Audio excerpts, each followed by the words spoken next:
ஓடி உழைத்து வியர்த்து விறுவிறுத்து வாழ்ந்து பல்வேறு அவமானங்களையும் துன்பங்களையும் தாண்டி தன் குடும்பத்தை உயர்த்த வேண்டும் உழைத்து கொண்டிருப்பவர்கள் தங்களுடைய முதுமையில் பெறக்கூடிய நோயாக இரத்த கொதிப்பு இருந்துச்சு.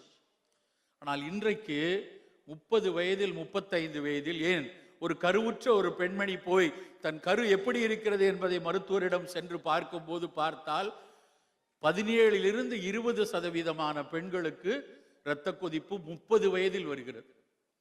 புற்றுநோய் ஏராளமான பெண்கள் இங்கே இருக்கிறீங்க.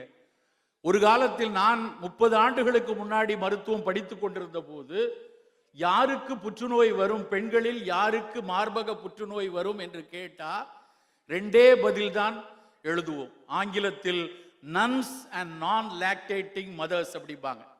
ஏதோ ஒரு காரணத்தினால் திருமணம் செய்யாமல் போன அல்ல பாலூட்டுவதற்கு வாய்ப்பில்லாமல் போன மகளிருக்கு அவர்களுடைய முதுமையில் ஒருவேளை அந்த பெண்ணினுடைய பாரம்பரியத்தில் அந்த நோய் இருந்தால், அந்த பெண்ணுக்கு பெரிய அளவில் மன அழுத்தம் இருந்தால் அந்த முதுமை காலத்தில் அந்த பெண்ணுக்கு மார்பக புற்றுநோய் வரலாம் என்றுதான் நாங்கள் 25-30 ஆண்டுகளுக்கு முன்னாடி படித்தோம்.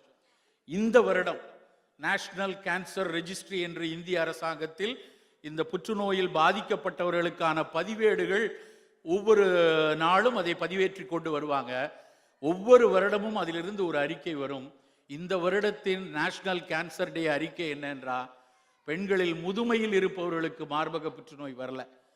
30 to 35 வயதில் இருக்கக்கூடிய பாலூட்டி கொண்டிருக்கிற மகளிருக்கு பல பேருக்கும் இன்றைக்கு புற்றுநோய், மார்பக புற்றுநோய் வந்து கொண்டிருக்கிறது.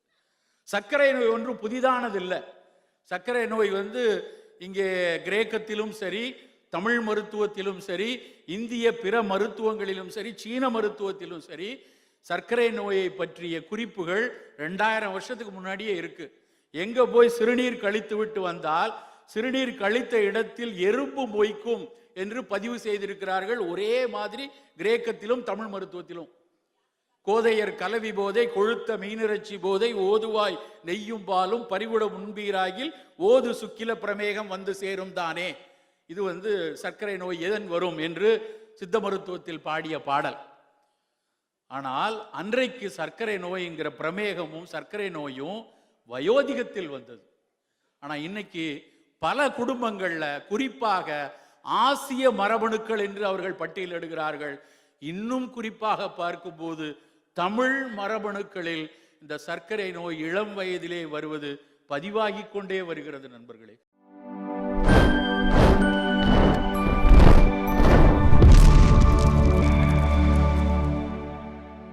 சொன்னதை நீங்கள் புரிந்திருப்பீர்கள்.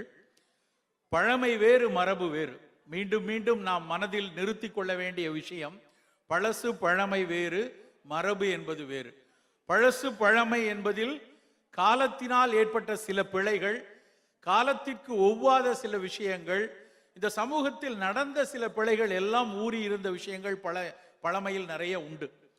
கல்வியாலும் அனுபவத்தாலும் அறச்சிந்தனையாலும் அவற்றில் உள்ள பிழைகளை நீக்கி தற்போதைய காலச்சூழலில் நவீன அறிவியலின் புரிதலில் இன்றைக்கு தேவையான அவசியமான விஷயங்களை உள்வாங்கிக் கொண்டு தொன்மையின் தரமும் தொன்மையின் நிறமும் மாறாமல் நகர்வதுதான் மரபு. அந்த மரபு அந்த புதுமையை உள்வாங்கி நகர் வேண்டிய மரபு இந்த மரபு தமிழ் திங்கள் கொண்டாடுவதன் மூலமாக, அதை அடையாளப்படுத்துவதன் மூலமாக நம்முடைய அடுத்த தலைமுறைக்கு கடத்துவது சாத்தியமாகும். அந்த வகையில் இந்த மரபு தமிழ் திங்கள் என்பது இன்றைக்கு காலத்தின் மிக மிக கட்டாயமான ஒரு விஷயம். இன்றைக்கு நான் பார்க்கிறேன், பிரித்தானியாவில் நிறைய தமிழ் சங்கங்கள், பல்வேறு அமைப்புகள், வாழும் பகுதிகள் ஒவ்வொரு இடத்திலும் நிறைய அமைப்புகள் எல்லாம் இருந்து கொண்டிருக்கு. எல்லோரும் ஒருமித்த குரலோடு சொல்ல வேண்டிய ஒரு விஷயம், இந்த தை திங்களை மரபு தமிழ் திங்களாக தேசிய பிரகடனமாகவும் உலக பிரகடனமாகவும் கொண்டு செல்ல வேண்டும் என்பது. அப்படி சொல்வதன் மூலமாகத்தான் நம் மரபினுடைய முக்கியத்துவமும் அதனுடைய அவசியமும், அதன் மூலமாக உலக சமூகத்தில் பல்வேறு நகர்வுகளுக்கும் நாம் நிறைய நல்ல விஷயங்களை எடுத்து சொல்ல முடியும். என்ன அப்படி மரபில் இருக்கிறது? நமக்கு தெரியாத விஷயம் இல்லை. இன்றைக்கு பேசிய ஒரு நிகழ்வுகள்லையும் மரபினுடைய ஒரு நுணுக்கமான பல விஷயங்கள் கலை வடிவத்தில், ஒரு கடைசியாக நாம் கேட்ட ஒரு தவில் நாதஸ்வர இசையிலிருந்து துவக்கத்திலும் இடையிலும் பாடிய அந்த குழந்தைகள் பாடிய கிராமிய பாடல்கள் ஒவ்வொன்றுக்குள்ளேயும் நம் தொன்மையும் இருக்கிறது, நம் நாகரிகமும் இருக்கிறது, நாம் கற்றுக்கொள்ள வேண்டிய விஷயங்களும் நகர்ந்து இருக்கிறது. ஒரு இந்த உலக பிரகடனம் வேண்டும் என்பதற்கு முன்னதாக ஒரு ஸ்லைடு ஒன்றை ராஜ்குமார் போட்டார். அது யுனைடெட் நேஷன்ஸ் உடைய டெவலப்மெண்ட் கோல் அப்படிம்பாங்க. ஒரு 17 குட்டி குட்டி செய்திகளை போட்டிருந்தாங்க. நீங்கள் மீண்டும் இணையத்தில் போய் அந்த 17 சிறு சிறு செய்திகளையும் உற்று பார்த்தீங்கன்னா அதனுடைய ஒரு விஷயமும், அந்த 17 விஷயமும் ஒன்று கூட குறைவில்லாமல் அத்தனையும் நம் தமிழ் சமூகம் காலகாலமாக ஆசார கோவையிலும் திருக்குறளிலும் நான்மணி கடிகையிலும் பரிபாடலிலும் சொன்ன விஷயங்கள் தான். கொன்றைவேந்தனிலிருந்து ஆத்திச்சூடியிலிருந்து சொன்ன விஷயங்கள் தான் அந்த யூஎன் டெவலப்மெண்ட் கோல்ங்கிறதுல வேறு வடிவில் வேறு மொழியில் இன்றைய அவசியமாகப்படுகிறது. அப்ப என்ன யோசிக்கணும்னா, நம் தமிழ் சமூகம் எவ்வளவு காலம் தொட்டு இந்த உலகம் ஒரு நல்ல ஒரு சமுதாயமாக வருவதற்கு எத்தனை விஷயங்களை நுணுக்கமாக யோசித்திருக்கிறது என்பது நமக்கு புரியும். மனிதநேயம் என்கிற வார்த்தை மானுடம் மனிதநேயம்னு பேச ஆரம்பிச்சு ஒரு 100 வருஷம் தான் இருக்கும். ஆனா 1500-2000 வருஷத்துக்கு முன்னாடியே பகுத்துண்டு பல்லுயிர் ஓம்புதல், எனக்கு மனிதன் மட்டும் இல்ல உலகத்தினுடைய ஒட்டுமொத்த தாவர சீவராசிகள் எல்லாவற்றினுடைய அன்பான ஒழுக்கமான வாழ்க்கைக்கும் என் மானுட வாழ்க்கை பயனுள்ளதாக இருக்க வேண்டும் என்று பார்த்த சமூகம் தமிழ் சமூகம் மட்டும்தான். இன்றைக்கு கீழடியில் நீங்கள் எல்லாம் பார்த்துக்கிட்டு வந்திருப்பீர்கள். இன்றைக்கு கீழடியில் நிறைய ஆய்வில் பல கலன்களை எடுத்து பார்க்கிறாங்க. ஒரு முக்கியமான தரவு ஒன்றை பதிந்திருக்கிறார்கள். அதாவது கிட்டத்தட்ட கிமு 6ஆம் நூற்றாண்டிலிருந்து 4ஆம் நூற்றாண்டுக்குள்ளாக அங்கே எடுக்கப்பட்ட மட்கலன்களும் அங்கே எடுக்கப்பட்ட பல்வேறு கலன்களும் அந்த காலத்தை ஒட்டி இருக்கும் என்று கரி ஆய்வின் மூலமாக, கார்பன் ஆய்வின் மூலமாக அவர்கள் சொல்லியிருக்காங்க. அதுல என்ன முக்கியமான கருத்து அப்படின்னா, அந்த பானையில் அவர்கள் பானை செய்ததுக்கு அப்புறம் அது மேல எழுத்து எழுதல. பானை செய்ததுக்கு அப்புறம் அது மேல ஒரு எழுத்துக்கள் எழுதி இருந்தாங்கன்னா பானை செய்தது ஒருவர், அதை வேறு யாராவது ஒரு படித்த சமூகம் எழுதி இருப்பார்கள் என்று யோசிக்கலாம். ஆனால் இந்த ஆய்வில் அவர்கள் சொல்லியிருப்பது என்னன்னா, பானை செய்யும் பொழுதே கீறி எழுதியது அது. அதிலிருந்து என்ன தெரிய வருதுன்னா, அன்றைய உழவனும் அன்றைய பானை செய்யக்கூடிய தொழிலாளியும் அத்தனை பேரும் கல்வி கேள்வியில் சிறந்திருந்தார்கள் என்பதுதான் கீழடியில் நமக்கு கிடைக்கக்கூடிய மிக முக்கியமான தகவல். அன்றைக்கு இருந்த ஒட்டுமொத்த சமூகமும் கல்வி அறிவில் நன்றாக இருந்தது. பெண் கல்வியும் பெண்களினுடைய மேம்பாடு பற்றி மிக மிக பிற்காலத்தில் தான் மற்ற அனைத்து நாகரிகங்களும் பேச ஆரம்பித்தன. ஒரு விஷயம் தெரியுமா நண்பர்களே, சங்க இலக்கியத்தில் காலத்தை எடுத்துக்கொண்டால் சங்க இலக்கிய காலம் ஒன்றை வைத்துக் கொள்வோம். அதே சமகாலத்தில் சீன இலக்கியமோ கிரேக்க இலக்கியமோ அச்சமயத்தில் இருந்த உலகின் பல்வேறு இலக்கியங்களையும் எடுத்துக்கொள்வோம்.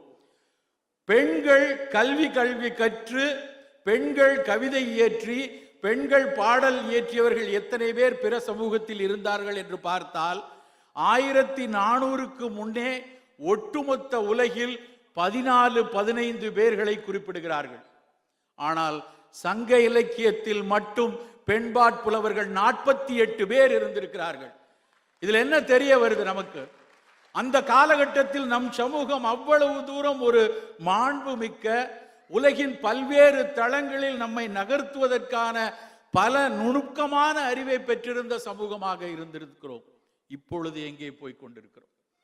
முதல் பேசும் பொழுது அனன்யா குறிப்பிடும் போது அழகாக சொன்னார், நான் வெறும் மரபினுடைய தொன்மத்தையும் மரபினுடைய பெருமையை மட்டும் பேசிக்கொண்டே இருக்க போகிறோமா, அல்லது அதை அடுத்த தளத்திற்கு நகர்த்துவதற்கு இன்றைக்கு இருக்கிற இளைய சமூகம் எதை நகர்த்த போகிறது?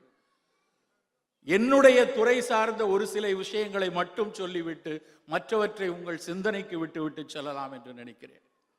நண்பர்களே, ஒரு காலத்தில் 1930-40களில் ஒட்டுமொத்த உலகத்துக்கு அச்சுறுத்தலாக இருந்தது அப்படின்னு பார்த்தீங்கன்னா அது தொற்று நோய்கள் மட்டும்தான். இந்த தொற்று நோய்கள்ல பிளேக்கிலையும் காலராவிலும் காச நோயிலையும் தொழுநோயிலும் சாதாரண விஷக்காய்ச்சலிலும் கொத்து கொத்தாக மனித இனம் மடிந்தது. தாயகத்திலும் உண்டு, தமிழகத்திலும் உண்டு, இந்தியாவிலும் உண்டு, உலகின் பல்வேறு மூலைகளிலும் உண்டு. ஆனால் தொற்று நோய்களின் பிடி ஓரளவுக்கு நவீன அறிவியலின் மிகச்சிறந்த பங்களிப்பினாலும் நவீன மருத்துவத்தின் பங்களிப்பினாலும் தொற்று நோய்கள் பெரிய அளவில் கட்டுப்படுத்தப்பட்டன. ஆனால் இன்றைக்கு குறிப்பாக ஆசிய சமூகம், அதிலும் குறிப்பாக தமிழ் சமூகம் மிகப்பெரிய நலவாழ்வு சிக்கலில் இருப்பது என்னன்னா தொற்று நோய்கள் அல்ல, தொற்றாத வாழ்வியல் நோய்கள். இதை நான் ஏன் இங்கே வலியுறுத்தி சொல்கிறேன் என்றால், வெகு சமீபமாக உலக சுகாதார நிறுவனம் கடந்த ஆண்டு செப்டம்பர் 2019 ஒரு அறிக்கை சொல்லியிருக்கு. அதுல என்ன அவங்க சொல்றாங்க அப்படின்னா, உலகத்தின் ஒட்டுமொத்த உலகத்துல சர்க்கரை நோயில் முதலிடத்தில் இருப்பது இந்தியா. இது எல்லோருக்கும் தெரிஞ்ச விஷயம். பல நெடுங்காலமாக அந்த முதலிடத்தை நாம கெட்டியா பிடித்து கொண்டிருக்கிறோம். தெரியாத விஷயம் என்னன்னா, இந்தியாவின் ஒட்டுமொத்த இந்தியாவில் சர்க்கரை நோயாளிகள் அதிகம் இருப்பது 30 மாநிலங்களில் தமிழ்நாடு தான் முதலிடத்தில் இருக்கிறது. உலக சுகாதார நிறுவனத்தினுடைய அறிக்கை.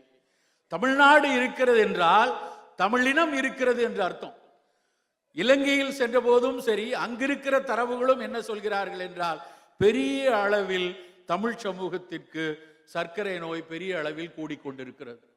இரத்த கொதிப்பு ஒரு காலத்தில் ஓய்வு அடையக்கூடிய நேரத்தில் ஓடி ஓடி உழைத்து வியர்த்து விறுவிறுத்து வாழ்ந்து பல்வேறு அவமானங்களையும் துன்பங்களையும் தாண்டி தன் குடும்பத்தை உயர்த்த வேண்டும் உழைத்து கொண்டிருப்பவர்கள் தங்களுடைய முதுமையில் பெறக்கூடிய நோயாக இரத்த கொதிப்பு இருந்துச்சு.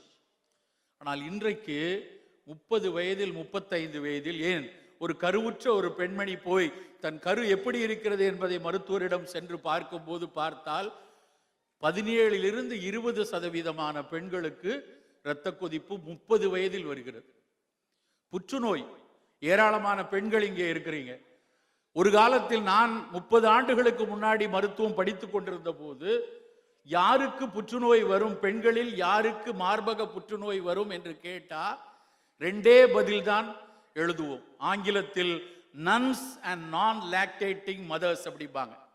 ஏதோ ஒரு காரணத்தினால் திருமணம் செய்யாமல் போன அல்ல பாலூட்டுவதற்கு வாய்ப்பில்லாமல் போன மகளிருக்கு அவர்களுடைய முதுமையில் ஒருவேளை அந்த பெண்ணினுடைய பாரம்பரியத்தில் அந்த நோய் இருந்தால், அந்த பெண்ணுக்கு பெரிய அளவில் மன அழுத்தம் இருந்தால், அந்த முதுமை காலத்தில் அந்த பெண்ணுக்கு மார்பக புற்றுநோய் வரலாம் என்றுதான் நாங்கள் 25-30 ஆண்டுகளுக்கு முன்னாடி படித்தோம். இந்த வருடம் நேஷனல் கேன்சர் ரெஜிஸ்ட்ரி என்று இந்திய அரசாங்கத்தில் இந்த புற்றுநோயில் பாதிக்கப்பட்டவர்களுக்கான பதிவேடுகள் ஒவ்வொரு நாளும் அதை பதிவேற்றி கொண்டு வருவாங்க. ஒவ்வொரு வருடமும் அதிலிருந்து ஒரு அறிக்கை வரும். இந்த வருடத்தின் நேஷனல் கேன்சர் டே அறிக்கை என்னென்றா, பெண்களில் முதுமையில் இருப்பவர்களுக்கு மார்பக புற்றுநோய் வரல, 30 to 35 வயதில் இருக்கக்கூடிய பாலூட்டி கொண்டிருக்கிற மகளிருக்கு பல பேருக்கும் இன்றைக்கு புற்றுநோய், மார்பக புற்றுநோய் வந்து கொண்டிருக்கிறது. சர்க்கரை நோய் ஒன்றும் புதிதானதில்லை. சர்க்கரை நோய் இங்கே கிரேக்கத்திலும் சரி, தமிழ் மருத்துவத்திலும் சரி, இந்திய பிற மருத்துவங்களிலும் சரி, சீன மருத்துவத்திலும் சரி, சர்க்கரை நோயை பற்றிய குறிப்புகள் 2000 வருஷத்துக்கு முன்னாடியே இருக்கு. எங்க போய் சிறுநீர் கழித்து விட்டு வந்தால் சிறுநீர் கழித்த இடத்தில் எறும்பு மொய்க்கும் என்று பதிவு செய்திருக்கிறார்கள். ஒரே மாதிரி கிரேக்கத்திலும் தமிழ் மருத்துவத்திலும். கோதையர் கலவி போதை, கொழுத்த மீனிறைச்சி போதை, ஓதுவாய் நெய்யும் பாலும் பறிவுட முன்பீராகில் ஓது சுக்கில பிரமேகம் வந்து சேரும் தானே. இது சர்க்கரை நோய் எதன் வரும் என்று சித்த மருத்துவத்தில் பாடிய பாடல். ஆனால் அன்றைக்கு சர்க்கரை நோய்ங்கிற பிரமேகமும் சர்க்கரை நோயும் வயோதிகத்தில் வந்தது. ஆனா இன்னைக்கு பல குடும்பங்கள்ல, குறிப்பாக ஆசிய மரபணுக்கள் என்று அவர்கள் பட்டியலிடுகிறார்கள். இன்னும் குறிப்பாக பார்க்கும்போது தமிழ் மரபணுக்களில் இந்த சர்க்கரை நோய் இளம் வயதிலே வருவது பதிவாகி கொண்டே வருகிறது. நண்பர்களே, நாம் என்ன செய்ய வேண்டும்? இங்கேயும் தமிழ் மரபிலிருந்து மீட்டெடுக்க வேண்டிய விஷயங்கள் பல இருக்கிறது. இந்த நோய் வந்ததுக்கு அப்புறம் அதை சரி செய்வதற்கான மருத்துவங்கள், அது தமிழ் மருத்துவமாக இருக்கட்டும், ஆங்கில மருத்துவமாக இருக்கட்டும், அது இரண்டாவது பக்கம். வராமல் காப்பதற்கான பல்வேறு விடயங்கள் தமிழ் மருத்துவத்தில் ஏராளமாக இருக்கிறது. ஒரு விஷயத்தை உங்கள் சிந்தனைக்கு விடுகிறேன். இந்த தேநீர், காஃபி அப்படிங்கிற இரண்டு விஷயங்கள் ஒரு 200 ஆண்டுகளாகத்தான் நாம் அத்தனை பேர் பழக்கத்திலும் வந்து தவிர்க்க முடியாத ஒரு பொருளா இருக்கு. 200-250 ஆண்டுகளுக்கு முன்னாடி சீனாவில் இந்த தேயிலை கஷாயம் என்கிற விஷயம் தேநீராக மாறி தினசரி நீராக இன்றைக்கு நம்ம அத்தனை பேர் அடுப்பங்கரைக்குள்ளேயும் வந்துருச்சு. ஆனால் அது வருவதற்கு முன் நாம் என்ன குடித்துக் கொண்டிருந்தோம்? அதற்கு முன்னாலும் காலை நேரத்தில் நாம் ஏதோ ஒரு பானத்தை அருந்தி கொண்டுதானே இருந்தோம். நீராகாரம் எடுத்திருக்கோம். உழவுக்கு போவதற்கு முன்னாடி நீராகாரம் குடித்து விட்டு போன பழக்கம் பதிவாகி இருக்கிறது. அதை தாண்டி 2-3 கஷாயங்களை காலை உணவாக நாம் குடிச்சிருக்கிறோம். காலையில எழுந்து ஒருவேளை குழந்தைக்கு கபம் கட்டி இருக்கிறது, வயதான முதியவருக்கு நெஞ்சில் சளி கட்டி இருக்கிறதுனா கரிசலாங்கண்ணியும் முசுமுசுக்கையும் ஒரு கஷாயமாக தேநீராக போட்டு அதை குடித்திருக்கிறார்கள். அதைவிட முக்கியம், இன்றைக்கு தாய் தமிழகத்திலும் சரி தமிழ்நாட்டிலும் சரி வறண்ட நிலங்களில் மானாவாரி பயிராக எந்த விதமான ஒரு அதிக ஒரு உழைப்பும் தேவைப்படாமல் பூத்து குலுங்கி வளர்ந்து வரக்கூடிய ஒரு தாவரம் ஆவாரை. அந்த ஆவாரை ஒரு மிகப்பெரிய ஒரு பானமாக நாம் பழகி வைத்திருந்த விஷயம். ஆவாரை பூத்திருக்க சாவாரை கண்டதுண்டோ என்று தமிழ் மருத்துவம் சொல்லும். ஆவிரை கொன்றை நாவல் அலைகடல் முத்தம் கோஷ்டம் மேவிய மருத தோலும் மிருந்திட ரொக்க கொண்டு காவிரி நீரும் வற்றும் கடல் நீரும் வற்றும் தானே அப்படின்னு ஒரு தமிழ் மருத்துவ குறிப்பு. பரிபாஷையாக சொன்ன பாடல் வரி என்ன என்றால், காவிரி நீரும் வற்றும் கடல் நீரும் வற்றும் இந்த ஆவாரை கஷாயத்தை குடிச்சா அப்படின்னு சொல்லியிருக்காங்க. அது என்ன காவிரி நீர் கடல் நீர்? சிறுநீரில் இனிப்பாக சென்றால் அது காவிரி நீர். Glycosuria, urinary கிளைகோசூரியாம்பாங்க. சர்க்கரை 180 தாண்டி விட்டது என்றால் சிறுநீர் வழியாக அந்த சிறுநீரகம் சர்க்கரையை வெளியே தள்ளும். ரீனல் கிளைகோசூரியான்னு சொல்லுவாங்க. அதுதான் காவிரி நீர். கடல் நீர் உவர்ப்பாக உப்பாக இருக்கிற நீர் வந்து புரோட்டீனூரியா, புரதம் கழியக்கூடிய தன்மை. சர்க்கரை கட்டுப்பாடு குறைய குறைய மெல்ல மெல்ல மைக்ரோ புரோட்டீன் என்கிற சிறுநீரில் கழிய ஆரம்பித்து மெல்ல மெல்ல அந்த சர்க்கரை நோயாளி டயாபெட்டிக் நெஃப்ரோபதி என்கிற நிலையை கொண்டு செல்லக்கூடிய தன்மை இருக்கும். இரண்டுக்கும் ஒரு எளிய கஷாயத்தை சொல்லிட்டு போனாங்க. இன்றைக்கு பல்வேறு நவீன தாவரவியல் ஆய்வுகள் மிக தெளிவாக உறுதிப்படுத்தி இருக்கின்றன.